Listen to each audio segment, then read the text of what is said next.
నమః శివాయ. ఓం నమో నారాయణాయ.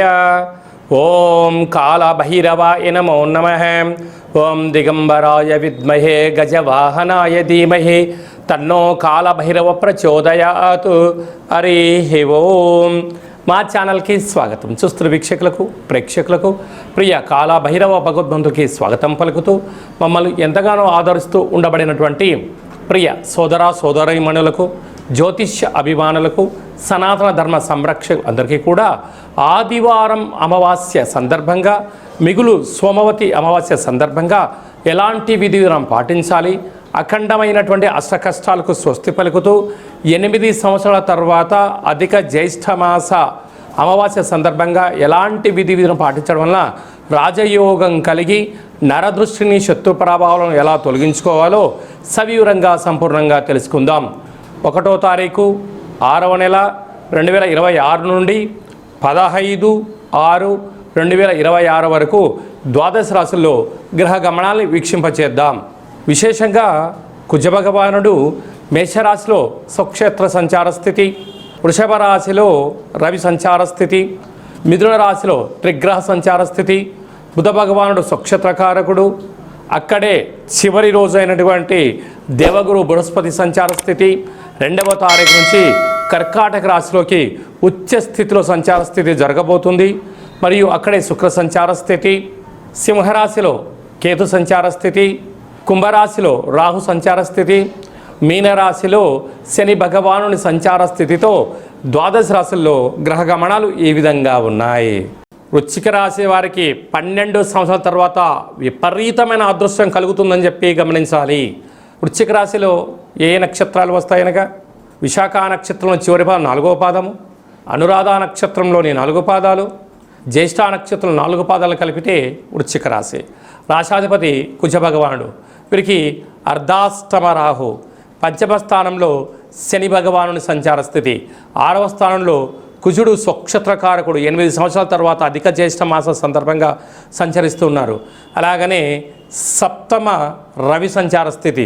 ఇదొక్కటి అనుకూలంగా లేదు కనుక ప్రేమికులు, భార్యాభర్తలు సత్ప్రవర్తనతో కలిగి ఉండాలి. ఆవేశానికి సరైన సమయం కాదు అని చెప్పి గమనించాలి. అష్టమంలో బుధుడు స్వక్షేత్రకారకుడు, అక్కడే శుక్ర సంచార స్థితి ఉన్నాడు కనుక మీరు స్థిరాస్తులు, చరాస్తులు, వ్యాపారాలు, పెట్టుబడులు, స్వర్ణపు బంగారు వస్తువులు, అనంతమైన సంపద మీకు సొంతం కాబోతుంది.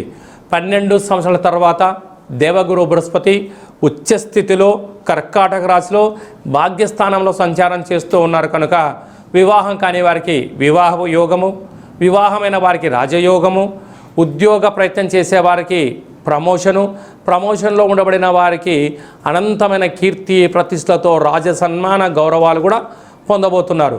కనుక ఈ వృశ్చిక రాశి వారికి 12 సంవత్సరాల తర్వాత అంతటి సువర్ణపు యుగంగా భావించాలి.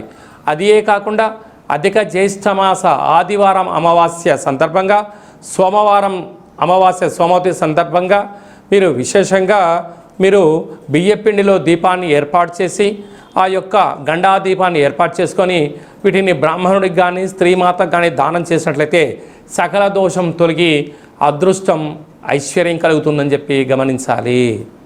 జూన్ నెలలో ప్రథమార్థంలో ముఖ్యమైన పండుగల గురించి క్లుప్తంగా సవివరంగా సంపూర్ణంగా తెలుసుకుందాం. 2వ తారీఖున దేవగురు బృహస్పతి కర్కాటక రాశిలోకి ఉచ్చ స్థితిలో సంచార స్థితి జరగబోతుంది. ఈ విధంగా మనకు యమునా నది పుష్కర స్నానం చేయడము ఆవశ్యకత. గతించిన తాత ముత్తాతలకు, గతించిన వారందరికీ కూడా అక్కడ పిండ ప్రధాన కార్యక్రమాలు చేయడం వలన మన వంశము ఆచంద్రార్కం వరకు అభివృద్ధి చెందుతుంది. ఈ పుష్కర స్నానం చేయడము, పెద్దవారి యొక్క ఆశీస్సులు మనకు శ్రీరామ రక్ష అని చెప్పి గమనించాలి. మనము యమునా నది తీరంలో ద్వారకా క్షేత్రంలో ఈ యొక్క పుష్కర మహోత్సవ సందర్భంగా మనం ఈ కార్యక్రమాలు ఏర్పాటు చేస్తున్నాం.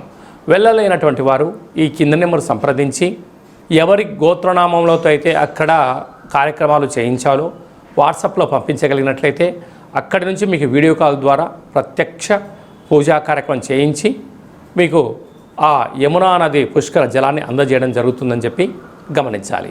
అలాగనే మనకు విశేషంగా 8వ తారీఖున కాలాష్టమి 8 సంవత్సరాల తర్వాత అధిక జ్యేష్ఠ మాసంలో బహుళపక్షంలో అష్టమిని కాలాష్టమి అంటారు.